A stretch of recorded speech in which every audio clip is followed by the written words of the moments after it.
오늘은 도배공사에 대해서 조금 설명을 드려보도록 하겠습니다. 도배지가 세 가지 종류가 있죠. 크게 나눠서 세 가지입니다. 첫 번째는 실크 벽지가 있고요. 그 다음에는 천연 벽지가 있고, 그 다음에 합지가 있죠. 대부분의 사람들은 이 세 가지를 가지고 이제 선택을 하게 돼 있는데, 이 세 가지 특징에 대해서 오늘 대략적인 설명을 한번 드려볼게요. 이제 실크 벽지를 먼저 한번 설명을 드려볼게요. 실크 벽지는 그 종류가 어떻게 돼 있냐면은 폴리염화 비닐이라는 게 있어요. PVC 계통이죠. 종이 위에다가 그것을 코팅을 해놨다고 보시면 돼요. 그래서 그 종이가 비를 맞거나 약간 습기에 접해도 바로 닦으면 닦아진단 말이에요. 일반 종이 같으면 어떻게 돼요? 바로 물을 빨아들여 버리죠. 근데 폴리염화 비닐이라는 게 겉에가 코팅이 돼 있다 보니까 물을 얹는 순간적으로 빨지를 않아요.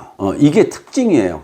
그냥 쉽게 설명을 드리자면, 조금 이따 다시 설명을 좀 드릴 텐데, 그 다음에 이제 천연벽지라고 하는 거는 비닐 계통이 아닌 천연에서 소재를 얻어서 그게 이제 코팅이 돼 있는, 그것을 우리가 이제 천연벽지라고 그러고, 그 다음에 합지라는 것은 순수한 종이벽지예요. 첨가물이 들어가 있지 않는. 근데 실크 벽지 같은 경우에는 이 벽지의 특징이, 조금 전에 제가 설명을 드렸죠. 겉표면이 비닐 계통으로 이렇게 코팅이 돼 있다고. 그러면 구성원이 어떻게 되게 돼 있냐면은, 표면에는 인쇄를 하는 면이 있죠. 칼라죠. 그 칼라가 다양하게 이제 여러 가지 색을 이제 연출해 내는데, 그 바로 뒤에가 PVC 코팅이 돼 있다, 이렇게 보시면 돼요. 그 다음에 그 뒷면이 코팅 비닐 계통이가 접착제가 들어가 있고, 그 뒤에가 이제 종이가 있는 거죠. 그러니까 실크 벽지에는 약간 PVC 계통의 폴리가 들어가 있다 보니까 우리가 보통 설명을 할 때 거기에서는 아토피 환자들한테는 좋지 않다, 이제 이렇게들 설명들을 하죠. 건강한 사람은, 보편적인 사람이 살 때는 큰 문제는 없어요. 근데 이제 아토피 아주 민감하거나 이런 사람들한테는 영향을 줄 수 있다. 저도 개인적으로는 실크 벽지가 아토피 환자나 어린 아이들을 키우는 집에서는 권장을 하고 있지는 않습니다. 그런데 왜 이제 실크 벽지를 쓸까? 그거에 대해서는 분분한데, 이제 기술자의 한 사람으로서 시공을 하면서 보면은 합지와 실크 벽지는 시공 방법이 다릅니다. 이제 여러분께서 쉽게 구분을 하기 위해서는 어떻게 보시면 되냐면은, 벽 중앙 정도를 탁탁탁 때려보면은 붕 떠 있어요. 이 벽지가 벽에가 딱 붙어 있질 않고 붕 떠 있습니다. 그런데 일반 분들께서는 도배지가 왜 이렇게 벽에가 떠 있어? 이거 딱 붙어 있어야 되는데 하지 아니야? 이렇게 설명을 하는데, 절대로 그렇진 않습니다. 이 실크 벽지는 사이드로만 붙이게 돼 있어요. 사이드로만 풀칠을 하게 돼 있고, 가운데에는 붕 뜨게 돼 있어요. 그래서 면이 이음의 부분도 표가 안 날 정도로 깔끔하게 면이 나오게 돼 있죠. 그럼 마르면은 팽팽해지는 거죠. 그렇게 해서 면이 아주 고르게 나오죠. 이음의 부분도 없이. 이게 이제 실크 벽지의 장점이다. 그 다음에 천연 벽지는 시공하는 방법은 뭐 거의 비슷합니다. 그러나 소재 자체가 자연에서 얻은 친환경 재료를 썼다라는 게 특징인데, 이건 좀 비싸죠. 단점이. 그래서 일반 업자들이 보통 이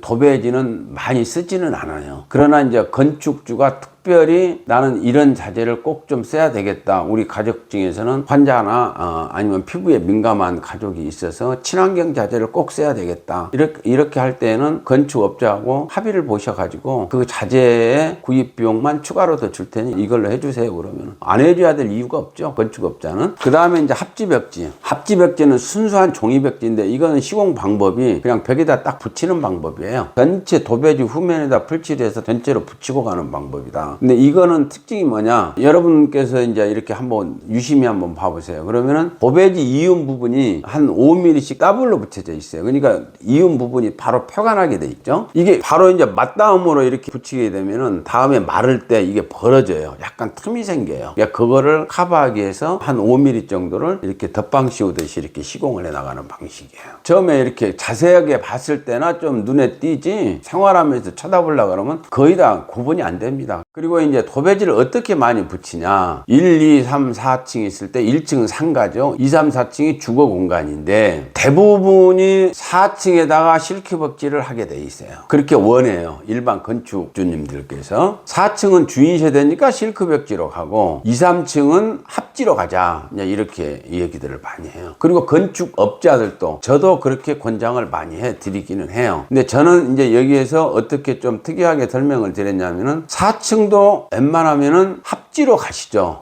페인트 공사로 안 가려면은 실크보다는 합지도 괜찮습니다. 이렇게 설명을 드리는데 그 이후에 선택권은 건물주의 선택권으로 남기죠. 근데 이제 2, 3층을 왜 합지로 가라고 권장을 해 드리냐. 2, 3층은 우리가 세를 주게 돼 있죠. 근데 세입자한테 세를 주게 돼 있는데 실크 벽지는 기스가 한번 딱 나버리면 금연 전체를 다 뜯어내야 돼요. 제가 조금 전에 시공 방법에서 가운데는 전체 띄워놓는다 그랬죠. 띄워놓고 사이드로만 풀칠을 해서 붙이는 방식이 실크 벽지 방식이라 그랬는데, 실크 벽지는 기스가 딱 나버리면은 원상복구 하는 게 쉽지가 않아요. 근데 합지 벽지는 어느 한 군데가 기스가 나 있어서 한 면만 뜯어내고 다시 붙일 수가 있어요. 근데 실크 벽지는 한 면만 뜯어서 붙이는 게 불가능해요. 그러다 보니까 세입자들이 거주해서 사시는 동안에 애들이 뛰어놀다 아니면 뭘 짐을 옮기다 벽지 같은 경우에 기스를 될 수 있으면 안 내면 좋은데 안 내고 산다는 보장이 없잖아요. 그러다가 2년 살다가 다시 세입자가 나가게 되면은 이게 원상복구를 이제 해놔야 되잖아요. 원상복구를 하는 데 있어서 자꾸 어떤 문제가 돼요. 실크 벽지로 갔을 때에는. 그리고 한 2년 살았는데 벽지가 똑같은 모델로 갖다 붙여도 색깔이 이색이 나게 돼 있어요. 색이 같을 수가 없어요. 굉장히 그것 때문에 논란의 대상이 돼요. 서로 세입자 간에 인상을 붉히는 일이 되고. 그래서 그냥 합지로 가버리면은 편하게 그 사람들 또 생활하고, 그러면 그냥 기스 나면은 그 한 폭만 딱 갈아버리면 되는 거니까. 그래서 세입 세대를 합지로 가고 주인 세대는 자기 취향대로 가고. 잠깐 조금 전에 제가 이제 언급했는데 주인 세대도 요즘에는 도배를 없애고 페인트 구조로 많이 가죠. 2, 3층도 페인트로 가면은 좋게 하겠지만 공사비가 많이 들어가죠. 그 다음에 낙설할지 이런 거 때 약하는 거 취약점이 있죠. 페인트는 대부분이 흰색 계통으로 가다 보니까.